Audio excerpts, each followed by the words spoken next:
আসসালামু আলাইকুম প্রিয় দর্শক, আপনাদের সকলকে আমন্ত্রণ জানাচ্ছি অন্য মঞ্চের আলাপচারিতায়।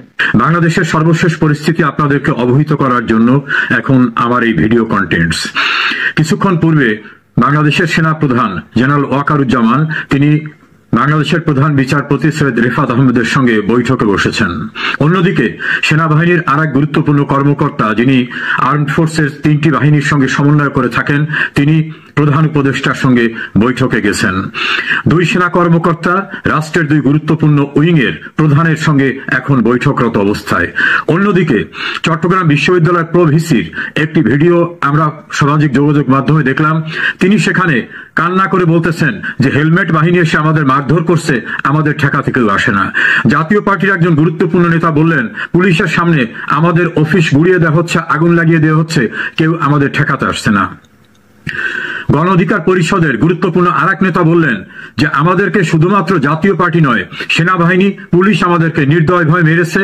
এবং সাবেক ডাকসু ভিপি গণপরিষদের সভাপতি নুরুল হক নুরুর স্ত্রী বললেন, শেখ হাসিনা আমলেও কখনো এমন নির্যাতনের শিকার তিনি হননি। সরকারের আইন উপদেষ্টা আসিফ নজরুল তিনি একটা অনুষ্ঠানে গিয়ে বলছেন, শেখ হাসিনা আমলেও এত জটিল পরিস্থিতি তিনি কখনো উপলব্ধি করেন নাই, এমন কঠিন পরিস্থিতির মোকাবেলা তিনি করেছেন। এবি পার্টির সাধারণ সম্পাদক ফুয়াদ সাহেব তিনি বলেছেন, যারা জুলাই যোদ্ধাদের উপর আক্রমণ করেছে তাদের ইউনিফর্ম খুলে ফেলতে হবে, ভারতীয় পতাকায় মুড়ে তাদেরকে বিদেশে পাঠিয়ে দিতে হবে। ভয়ঙ্কর অস্থির সময়। এর সঙ্গে যুক্ত হয়েছে বাংলাদেশের সুশীল সমাজের ভিতরে তীব্র ক্ষোভ।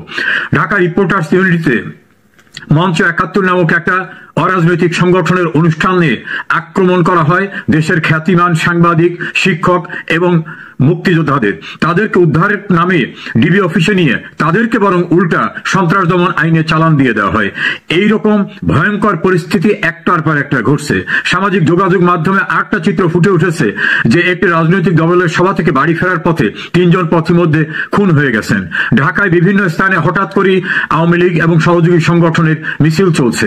এই ভয়ঙ্কর অস্থির সময়ে নির্বাচনের প্রস্তুতি কেমন সেটা নিয়ে আপনাদের সঙ্গে কথা বলতে চাচ্ছি। কদিন পূর্বে ব্র্যাক ইউনিভার্সিটির একটা ইনস্টিটিউট সার্ভে করেছেন। ব্র্যাক ইউনিভার্সিটি কোনোভাবেই আওয়ামী লীগ মনোভাবাপন্ন বা কোনো পক্ষ আশ্রিত নয় বলে তাদের একটা সুনাম রয়েছে। সেখানে তাদের যে রিপোর্টটি, সেই রিপোর্টটাকে বলে আমি বিষয়টা আসছি। বিএনপিকে ভোট দেবেন এমন কথা বলেছেন 12% মানুষ, যদিও তারা কিছুদিন পূর্বে বলেছিলেন তারা 16.3% মানুষ কিছুদিন পূর্বে বলেছিলেন বিএনপিকে ভোট দিবেন। বর্তমানে সেটা কমে 12% পৌঁছেছে।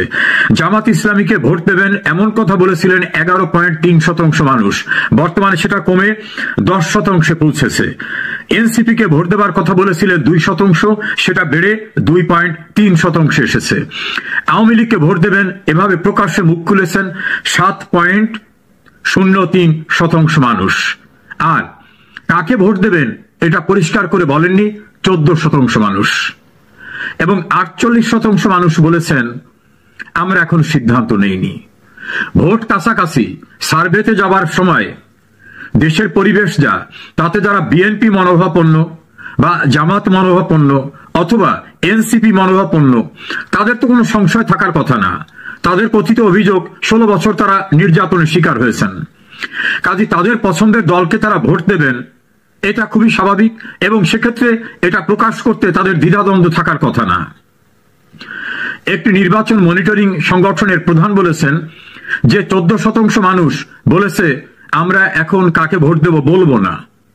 তারা মনস্থির করেছেন কিন্তু মুখ খুলতে চাননি। অনুমেয় যে তারা এমন একটি দলকে ভোট দিতে চান যেটা প্রকাশ করলে তার উপর মব হামলা হতে পারে, সেই ভয়ে তিনি আতঙ্কিত, সে কারণে তিনি মুখ খুলতে চান না। সঙ্গত কারণে সেই দলটি আওয়ামী লীগ বা আওয়ামী লীগ অ্যালায়েন্সের ভিতর হবে, এটাই স্বাভাবিক। কারণ বিএনপি, জামাত, জাতীয় পার্টি এনসিপি করলে তারা তো মুখ খুলে বলতে তাদের কোনো দ্বিধাদ্বন্দ্ব থাকার কথা না, কারণ দেশের পরিবেশ এখন সবটাই তাদের পক্ষে অনুকূলে। এর বাইরে যে 48% যারা বলছেন আমরা মনস্থির করিনি, এটা কি বিশ্বাসযোগ্য?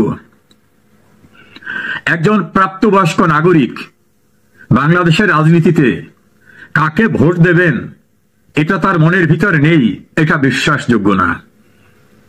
তিনি কথা বলতে চাননি সম্ভাব্য বিপদ আশঙ্কা থেকে।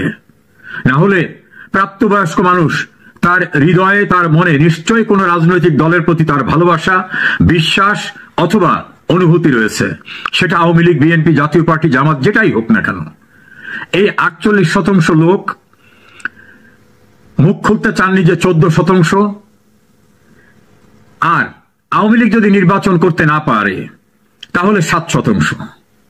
এটা নিয়ে হয় 69%।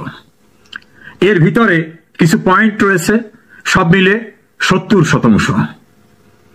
এই 70% মানুষ, 70% মানুষকে ভোটে পাওয়া যাবে না, এটা ইলেকশন কমিশনের কারো কারো অ্যানালাইসিস এবং বাংলাদেশের ভোট নিয়ে যারা বিশ্লেষণ করে থাকেন তাদের অ্যানালাইসিস।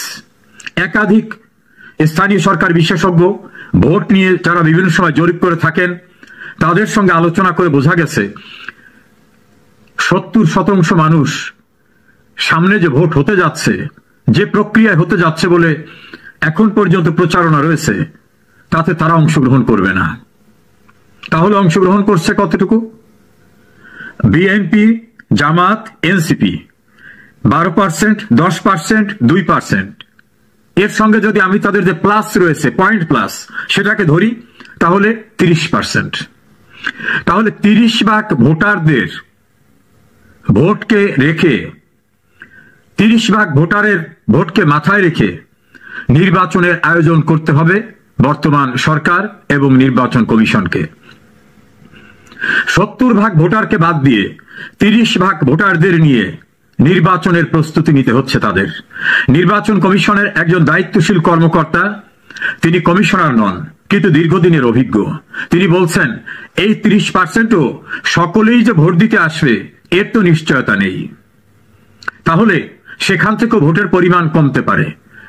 যদি নির্বিঘ্নে সবাই ভোট দিতে আসে সেক্ষেত্রেও ধরে নিতে হবে 30% থেকে কমে অন্তত 22 বা 21% ভোটাররা ভোট দিতে আসতে পারে।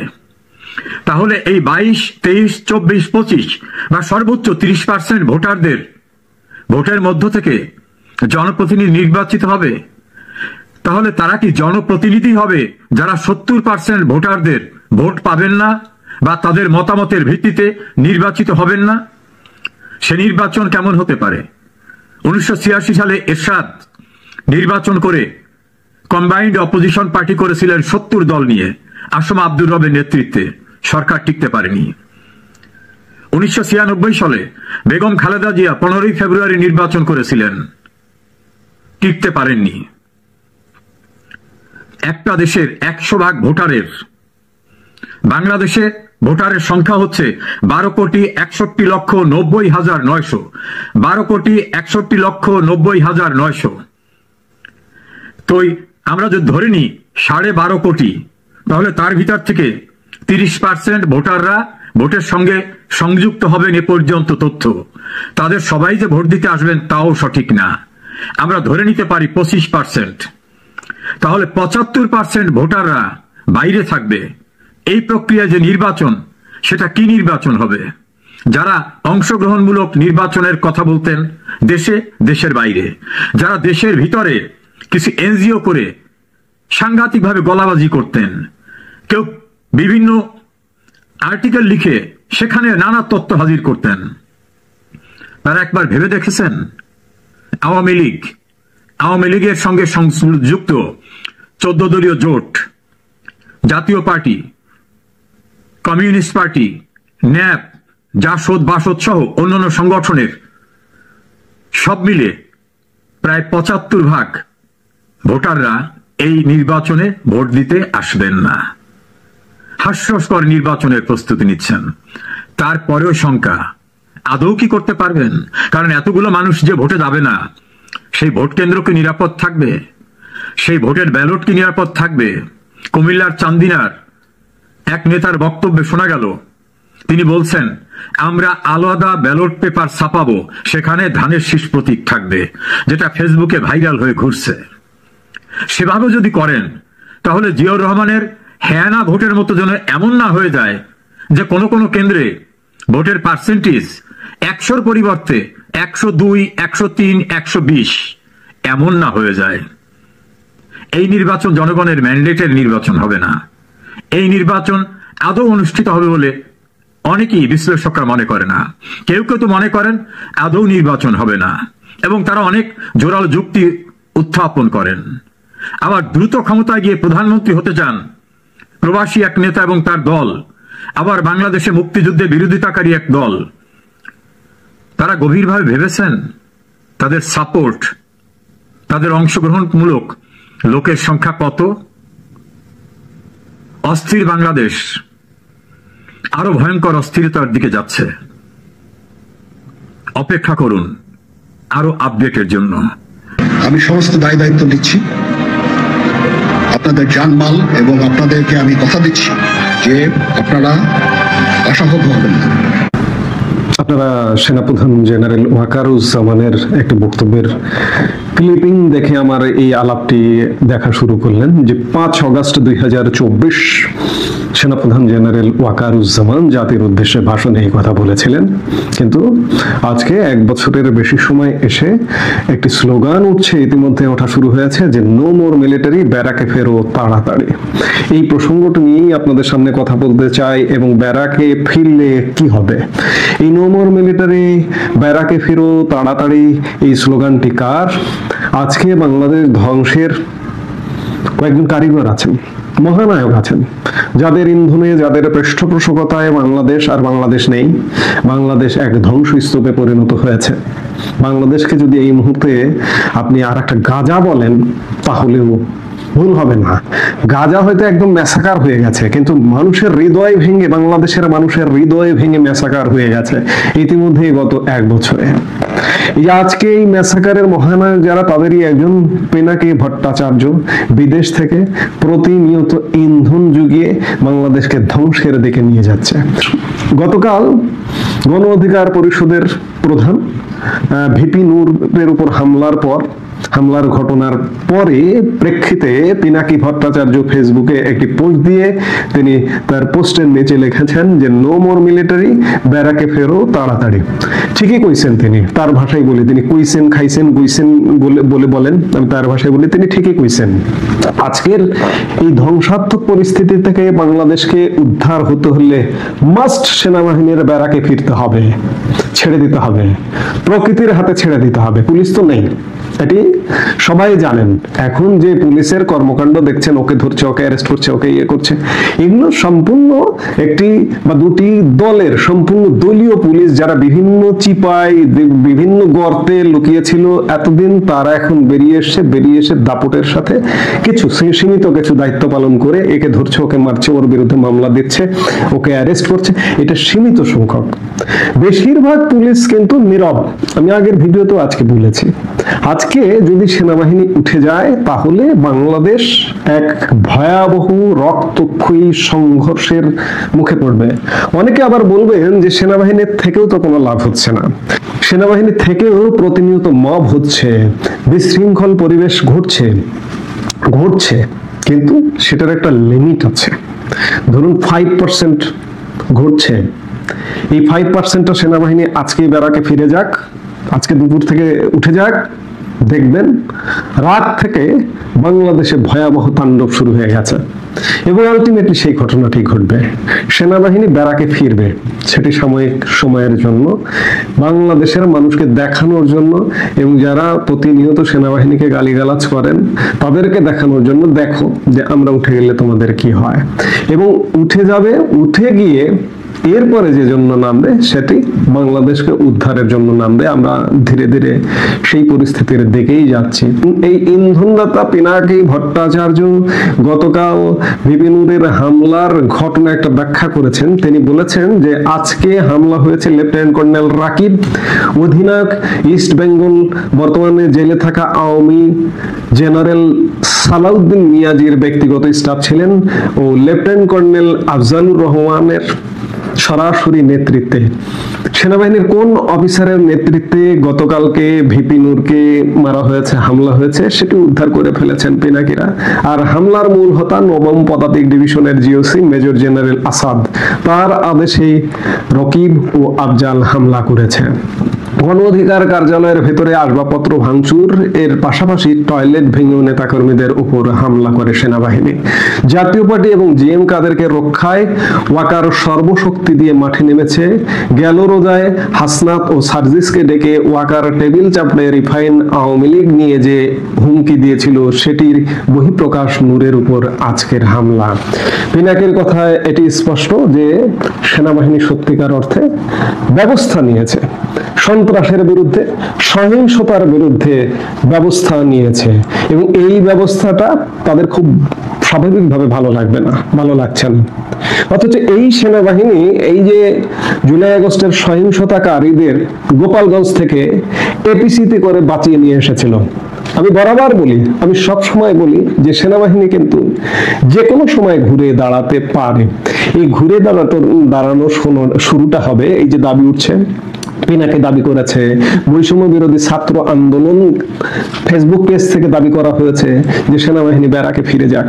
আমরা সেটি দেখবার জন্যই অপেক্ষা করছি যে সেনাবাহিনী, এবং আমরাও এই দাবির সাথে সুর মিলিয়ে একইভাবে বলবো যে সেনাবাহিনী দয়া করে আপনারা ব্যারাকে ফিরে যান। কারণ আপনারা যতক্ষণ মাঠে আছেন, দেশে যা আছে যতটুকু আছে, এর জন্য, এই মব সন্ত্রাসের জন্য, বিশৃঙ্খলার জন্য আপনাদের উপরে কিন্তু দায় দায়িত্ব চেপে যাচ্ছে। আপনারা হয়তো সঠিক দায়িত্ব গতকালকে যেমন দায়িত্ব পালন করেছেন, এইভাবে যদি দায়িত্ব পালন করেন, দেশ এক ভয়ঙ্কর ধ্বংসস্তূপে দাঁড়িয়ে আছে। এভাবে চলতে থাকলে আগামী 3 মাস 6 মাসের মধ্যে পুরোপুরি শেষ হয়ে যাবে, ধ্বংস হয়ে যাবে। ধ্বংসকারীরা সেই এজেন্ডা নিয়ে মাঠে নেমেছে। তাই তাদের দাবির সাথে আমরাও বলতে চাই, পিনাকি ভট্টাচার্য, বৈষম্য বিরোধী ছাত্র আন্দোলন, এনসিপি বা অন্যরা যারা দাবি করছেন যে সেনাবাহিনীর দিকে অভিযোগের অঙ্গুলি নির্দেশ করছেন, তাদের দাবির সাথে আমরা সাধারণ মানুষও বলতে চাই যে সেনাবাহিনী দয়া করে আপনারা ব্যারাকে ফিরে যান। সেপ্টেম্বরের মাঝামাঝি সময়ে আপনাদের ম্যাজিস্ট্রেসি পাওয়ার আবার 2 মাসের জন্য বাড়বার একটা সময় আসছে, দরকার নেই, বাড়াবার দরকার নেই। আপনারা দয়া করে ব্যারাকে ফিরে যান এবং সাময়িক সময়ের জন্য ব্যারাকে ফিরে গিয়ে আপনারা নিজেরা নিজেদের সাথে একটু বোঝাপড়া করুন, আত্ম উপলব্ধি করুন যে গত 1 বছরে বাংলাদেশটা কোথায়। কোনো দল করা লাগবে না, কোনো দল কেনা হওয়া লাগবে না। একজন সাধারণ মানুষ হিসেবে আমি আমার দৃষ্টিতে বলছি যে একজন সাধারণ মানুষ হিসেবে বলতে চাই যে বাংলাদেশকে কোথায় নামিয়ে ফেলানো হয়েছে, কোথায় নামিয়ে দিচ্ছে। দয়া করে সেনাবাহিনী, সশস্ত্র বাহিনী, আপনাদের যে মান মর্যাদা গত 1 বছরে ক্ষুণ্ণ হয়েছে, এটিকে উদ্ধার করুন। আপনারা যদি ধ্বংস হয়ে যান, আপনারা যদি শেষ হয়ে যান, তাহলে বাংলাদেশ আর থাকে না, বাংলাদেশ আর থাকবে না। এজন্য এদের সাথে আমরাও দাবি করব, সেনাবাহিনী ব্যারাকে ফিরে যান, ফিরে গিয়ে বাংলাদেশে একটা কঠিন পরিস্থিতির মুখোমুখি হোক এবং ওই পরিস্থিতি তা থেকে উদ্ধার এবং ওটা থেকে এই বাংলাদেশকে উদ্ধারের কার্যক্রম আপনারা শুরু করুন। শুরু করার জন্যই আপনারা ফিরে যান। এই মুহূর্তে আপনাদের জরুরি সত্যিকার অর্থে ব্যারাকে ফিরে যান। দেশে গৃহযুদ্ধ বেঁধে যাক। আজকে গৃহযুদ্ধের চেয়ে কোনো অংশে কম না বাংলাদেশের পরিস্থিতি। কাজেই সেনাবাহিনী মাঠেও থাকবেন, গৃহযুদ্ধ হবে, এই গৃহযুদ্ধের আপনারা দায় নেবেন, নিয়ে মাঠে থাকবেন, এ কাজ করবেন না। আপনাদের ভাবমূর্তি ক্ষুণ্ণ হচ্ছে, ফিরে যান। ফিরে গিয়ে দেখুন কি হয় এবং দেখুন যে যখন একদম চূড়ান্ত জীবন শেষ হয়ে যাচ্ছে দেশের মানুষের, তখন আবার নামুন পূর্ণ শক্তিতে। এই বন্দোবস্তের মধ্যে নয়, ভিন্ন বন্দোবস্ত। সেটি কোনো ভিন্ন সরকার, সেটিকে আপনাদের তত্ত্বাবধানের সরকার, আপনাদের নিজেদের সরকার। সবকিছুর উদ্দেশ্য হবে বাংলাদেশে একটি অবাধ, নিরপেক্ষ এবং সুষ্ঠু নির্বাচন। সেই লক্ষ্যে আপনারা কাজ করুন। নইলে বাংলাদেশ যদি ব্যর্থ হয়ে যায়, এর দায় বাংলাদেশ সেনাবাহিনীকেও নিতে হবে। আজকে কঠিন পরিস্থিতি, এই পরিস্থিতি থেকে আপনাদের সহযোগিতা ছাড়া বাংলাদেশকে বাঁচানো সম্ভব নয়। আবারও বলছি, আলাপ আমি শেষ করতে চাই, আর আলাপটা দীর্ঘ করতে চাই না, যে নো মোর মিলিটারি, ব্যারাকে ফেরত তাড়াতাড়ি। সেনাবাহিনী আপনারা ব্যারাকে ফিরে যান এবং দেখুন বাংলাদেশের পরিস্থিতিটা কি ঘটে, এবং বাংলাদেশের মানুষেরও দেখা উচিত যে বাংলাদেশে কি ঘটতে পারে, এবং সেইটা আপনারা উদ্ধার করবেন। সেই দায়িত্বটা নিন। আমরা আশা করব সেটাই করবেন। কারণ আর দায় নেওয়া নয়। দায় নিলে আপনাদের আর কোনো মান মর্যাদা থাকে না। ইতিমধ্যেই মান মর্যাদা চলে গেছে। নানাভাবে আপনাদের মান মর্যাদা ভুলুণ্ঠিত করেছে, এই পিনাকিরাই ভুলুণ্ঠিত করছে বারবার। কাজেই এর কি কোনো জবাব দেবেন না আপনারা? আপনাদের কি কোনো অনুভূতি নেই? জবাব দিতে হবে। আপনারা জবাব দিন, জবাব দেওয়ার ব্যবস্থা নিন। এই মুহূর্তে এ পর্যন্ত।